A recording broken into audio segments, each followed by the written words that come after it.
A few years ago, I stopped doing New Year's resolutions. And I don't mean that in a morbid, defeatist kind of way. And I do find myself reflecting back and imagining the future near the end of the year. My heart always feels kind of swollen and tender from the flurry of emotions that hit during this time. Some are slow, gentle, simmering, and welcome, like gratitude, sentimentality, affection. And some feel more like getting stung by a bee. Regret, uncertainty, fear that I missed something, let the opportune moment pass me by. And I won't measure up against who I thought I would be by this time.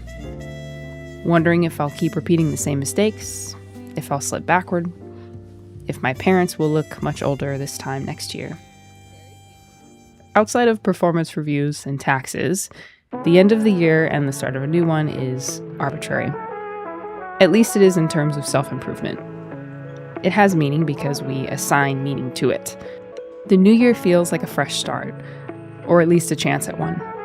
Even if we end up letting our gym membership go to waste after January 20th, at least we dare to hope. That's what we do. We infuse meaning into everything we do and everything we don't do. Our very souls yearn for it. Hope keeps us pushing for tomorrow, risking for love. I don't think humans can survive without it. And it is good to acknowledge the grief that accompanies the passage of time.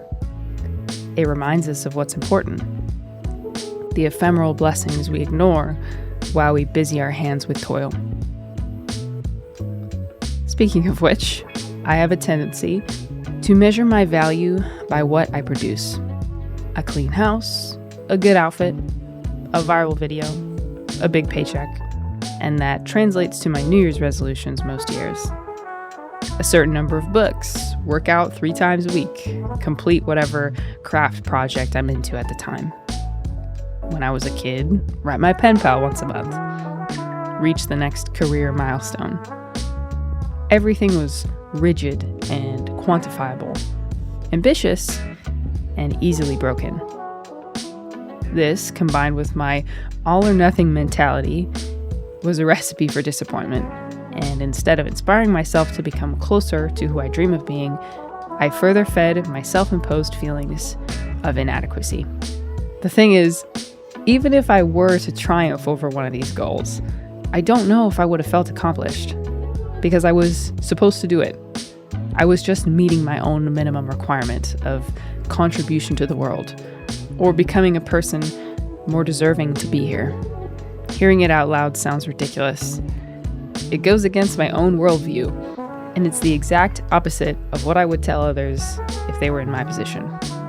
But it's what was in my head. A lot of things changed once I started to see myself more clearly. Shifting the way I set goals was natural, and I started by visualizing who and where I wanted to be in the future, falling in love with that vision and letting that love translate to devotion and practical steps to get there.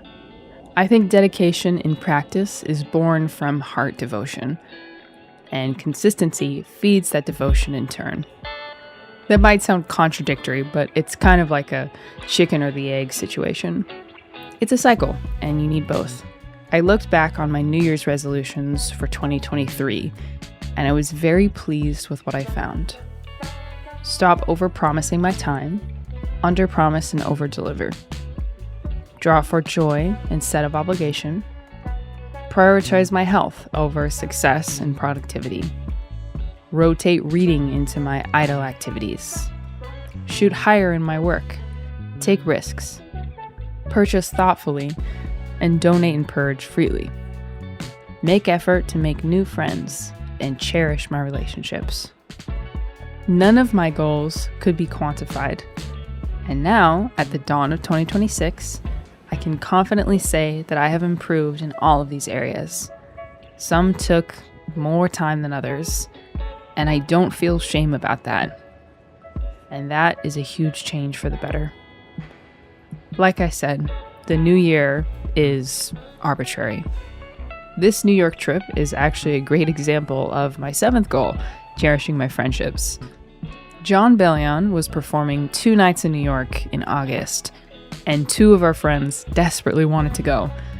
Joshua and I had an invitation to join, but we had to decide quick. My gut reaction, surely fed by many years spent obsessed with my career, was no. The time was spoken for, at least in my head, and I would fall behind if we take an impulse trip. It didn't take long, thankfully, to realize what a rare opportunity this was. Your 20s can really slip through your fingers if you're not paying attention.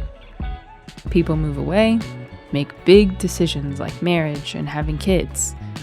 You just don't know when you're going to get your last chance to take a weekend trip with your friends across the country. And I don't want to miss it. So we went, and it was wonderful. 2 married couples who'd been friends for a decade spent precious time together, and being with them in a city I love was inspiring. It's actually one of the reasons I started writing again. None of this beautiful benefit could be quantified in a goal tracker or in a to-do list. Few of life's truly valuable things can be. I hope you will learn that lesson a little sooner than I did, and stop trying to force your life into a straight line. Trust me, you don't want to miss what's waiting for you on the scenic route.